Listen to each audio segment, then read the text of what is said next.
So today, my friends, I'm inviting you to come with me on a walk in the forest. And on this walk, I'm going to talk about another part of my artistic journey. And I recorded this video actually last autumn, and now I feel inspired to share it.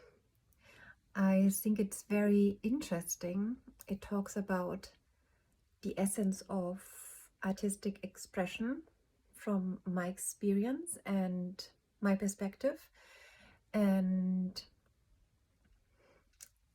in relation also to my own experience on my own path. And we will go on a walk through the forest, and I wish you enjoy this talk, this conversation, and see you there. Hi everyone, here's Anna. I love to draw, and I'm sharing insights into my drawing process and my artistic journey here on this channel with you, with the intent that it might inspire you on your own personal creative journey and contribute to it in a meaningful and valuable way. So we are out and about in the woods, and let's talk about the third phase of my artistic journey at the beginning of my 20s, as I had just discovered this inner artistic calling, and in which I talk about in another video. I will link it below or above somewhere. And I had discovered this inner calling, and my life began to rearrange.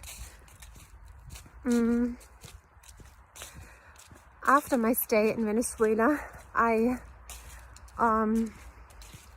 finished school back home in Germany, and I was quite confused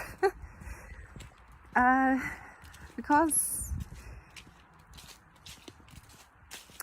I was a little bit confused, and at the same time I was also clear. What I knew at the time was that I didn't want to start art like that. I didn't want to study that because at the time I didn't see it as a profitable career. What I knew at the time is that I wanted to go for 1 year abroad, to half a year to Spain and half a year to France, because I already had learned Spanish quite fluently in Venezuela, and I also loved the French language.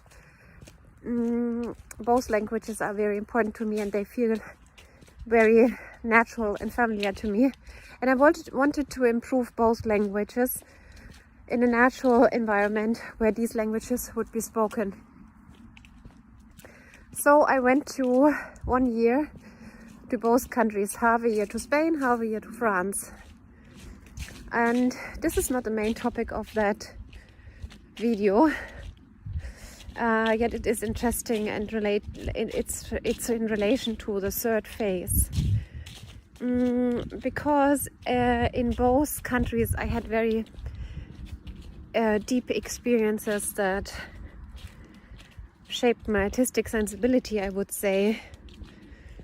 For example, I stayed half a year in Salamanca, Spain, and this is a city with a lot of cultural heritage, and it's an amazingly beautiful city in the center of Spain, rather the north, and it has so much cultural history, and I truly loved to be there. And then I went to work in a small town outside of Paris in France, which also brought me a lot of insights. I worked with people that had a certain handicap, like an autism and the Down syndrome. And so it was a social work. I lived there actually with these other people and spent my whole day there and living there.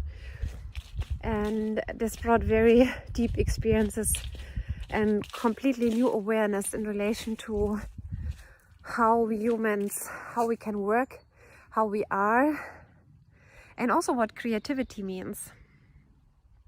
Because I remind myself of specifically one guy who had autism, and he was called the architect. Why? Because he always drew the same house with lots of markers, colored markers, but it always seemed to be some kind of building. And he always drew it in the same style with a few colored markers, and always in the same style. And it was obvious that it was some kind of building, and so he was called the architect. And I found this very insightful. And what I found insightful is something that I have also observed in my own creative expression and in art in general, when I observe or look at works of famous artists, for example, such as Miro, a Spanish painter, or Jean-Michel Basquiat, the American painter. And also how I came to pursuing my own artistic calling. Actually, it didn't happen based on learning certain techniques in relation to drawing or visiting art classes. This all followed afterwards.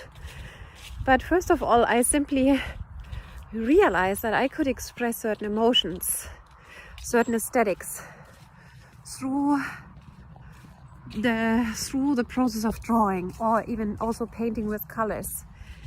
And I realized that, and I felt a deep resonance with my results.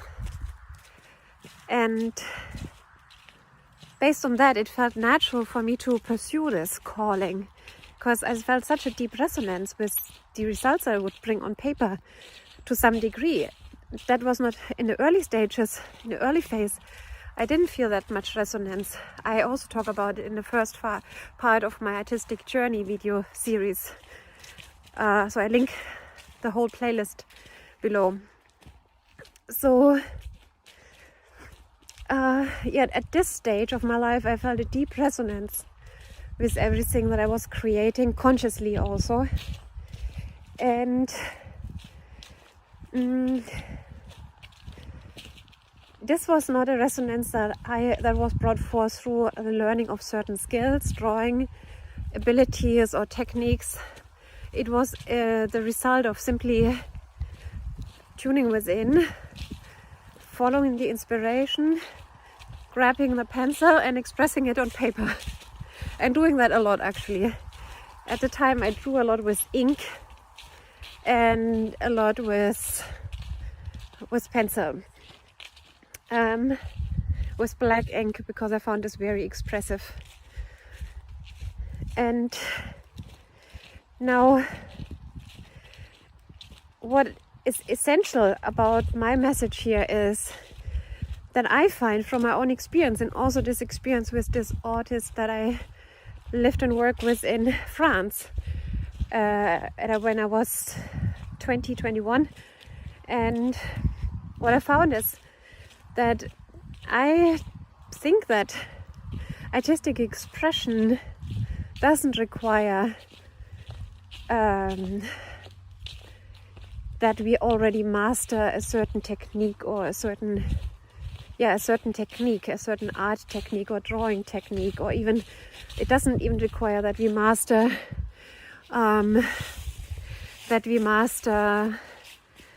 anatomy or color combinations. I think it flows naturally from within, harmoniously, in congruence with that inner vision and in resonance with it, and expresses on paper if there's this natural inner calling. And this is what I observed also with this friend that I met in France, that was called The Architect, because all of his papers filled with these buildings in colorful lines, and they didn't show that he had any specific artistic or that he didn't have any specific technical drawing skill, but they showed a high degree of natural expression that felt very artistic and true and organic and authentic. To me, that's what true art is about, or the art that I resonate with is it about. And this conversation is about this. And this was in my early experiences when I followed my inner calling. So I did, at the beginning, I did not study how to draw. I didn't study any specific technical skills or drawing skills. I just followed my inner guidance, and it led me, in between others, to Spain and to France, and to meet these other wonderful inspired artists, whether they were conscious of that or not. And it led me to follow my own urge to express on paper with pencil or ink,